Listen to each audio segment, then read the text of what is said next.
নমস্কার বন্ধুরা, তোমরা কি নতুন কোনো ব্যবসা চালু করতে চাও বা তোমরা ছোট ব্যবসা করছো সেটিকে বড় করতে চাও?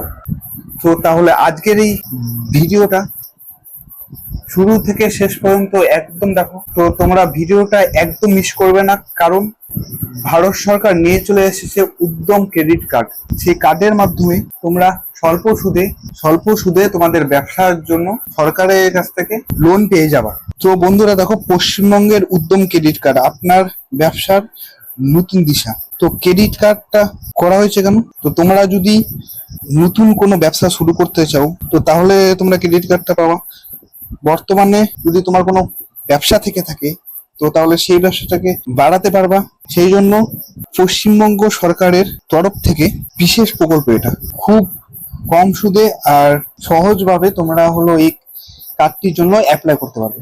চলো বন্ধুরা, দেখে নিই এবার যে উদ্যম ক্রেডিট কার্ডটা কি, আসলে কি। তো প্রকল্পটি উদ্যম ক্রেডিট কার্ড প্রকল্পের সংক্ষিপ্ত পরিচয়। পশ্চিমবঙ্গ সরকারের একটি মহৎ উদ্যোগ। ছোট ব্যবসায়ী ও স্বনিযুক্ত ব্যক্তিদের আর্থিক সহায়তা প্রদান করাই পশ্চিমবঙ্গ সরকারের উদ্দেশ্য। তো কাদের জন্য এই কার্ড? তো বলা হয়েছে যে যারা নতুন কোনো ব্যবসা চালু করতে চাচ্ছে বা ব্যবসাটাকে বাড়াতে চাচ্ছে তো তাদের জন্য এই কার্ড।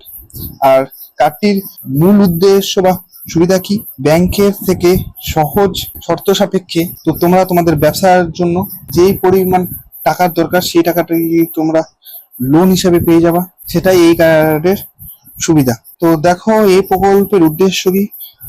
নতুন নতুন কর্মসংস্থান তৈরি করা, ক্ষুদ্র আর মাঝারি ব্যবসায়ীরা যাতে আরো বেশি করে তো তাদের ব্যবসাটিকে বড় করতে পারে, সেই জন্য এই কার্ডটি দেওয়া হচ্ছে।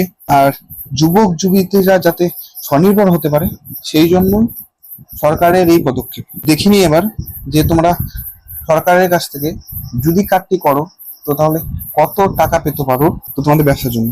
তো সরকারের তরফ থেকে জানানো হয়েছে যে তো তোমরা ব্যবসার জন্য 10 লক্ষ টাকা অবধি পেতে পারো। সেটা তোমাদের পুরোপুরি ব্যবসার ধরন, তারপরে ব্যবসার পরিকল্পনা সবকিছু যাচাই করে তো তারপরেই সরকার সেই টাকাটি দিবে। আর এই কার্ডের জন্য যেই টাকা তোমরা পাবা সেই টাকার সুদ খুবই কম হবে। আর তার সাথে যে তোমরা এই টাকাটি কিস্তি হিসেবে দেওয়ার জন্য 10 বছর অবধি টাইম পেয়ে যাবে। যে তোমাদের কি ডকুমেন্ট লাগবে? তো ব্যক্তিগত আর পরিচয় সংক্রান্ত তথ্য হিসেবে যেগুলো ডকুমেন্ট লাগবে, তোমার প্যান কার্ড, তোমার ভোটার কার্ড লাগবে, তারপরে তোমার আধার কার্ড লাগবে, তার সাথে একটি পাসপোর্ট সাইজ ছবি লাগবে, আর একটি ভ্যালিড আধার কার্ড যুক্ত ফোন নাম্বার লাগবে।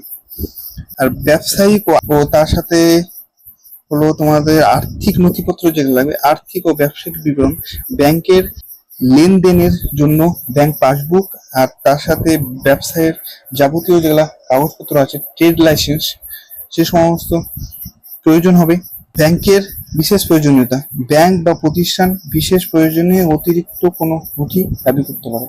তোমরা যখন লোনটি পাবে, ব্যাংক যেগুলা ডকুমেন্ট বলা সেগুলা ডকুমেন্ট বাদেও তোমাদের কাছে আরো ব্যাংক থেকে বাড়তি কিছু ডকুমেন্ট চাইতে পারে, সেগুলোও তোমরা সংগ্রহ করে রাখবে।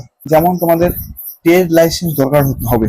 তো চলো দেখিনি এবার যে তোমরা নিজের ফোন থেকে বা নিজের ল্যাপটপ থেকে সরকারের এই উদ্যম ক্রেডিট কার্ডের জন্য কি করে আবেদন করবে।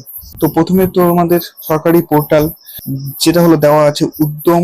তো প্রথমেই তোমাদের সরকারি যেটা পোর্টাল আছে সেটা আমি পিন কমেন্টে বা ডেসক্রিপশন বক্সে দিয়ে দেবো, সেটাতে যেতে হবে। সেটাতে ক্লিক করার পর তারপরে তোমাদেরকে তোমাদের ডকুমেন্ট, নাম, ঠিকানা দিয়ে আবার প্রথমেই রেজিস্ট্রেশন করতে হবে। তারপরে তার পরের পদক্ষেপ থাকবে ডকুমেন্ট ভেরিফিকেশন। সেটার জন্য তোমার আধার কার্ড লাগবে, প্যান কার্ড লাগবে, আর ব্যবসার যে ট্রেড লাইসেন্স আছে সেটা লাগবে।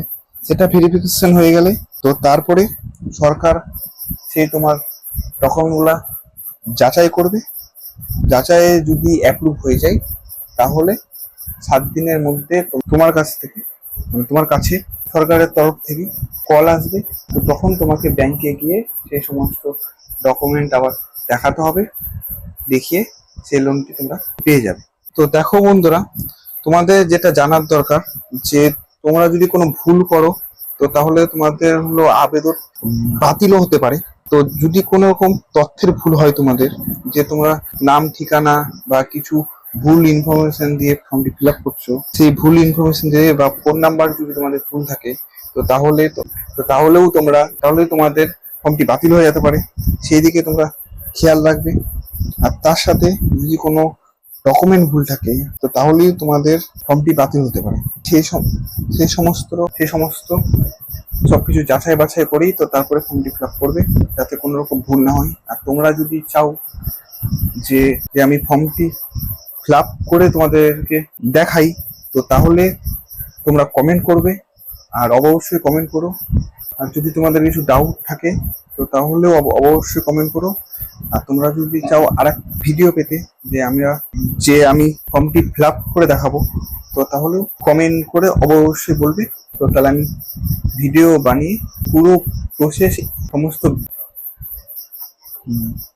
বিস্তারিত বলে দেবো। তো বন্ধুরা, ভিডিওটি যদি তোমাদের ভালো লেগে থাকে তো তাহলে বন্ধুদের সাথে শেয়ার করো।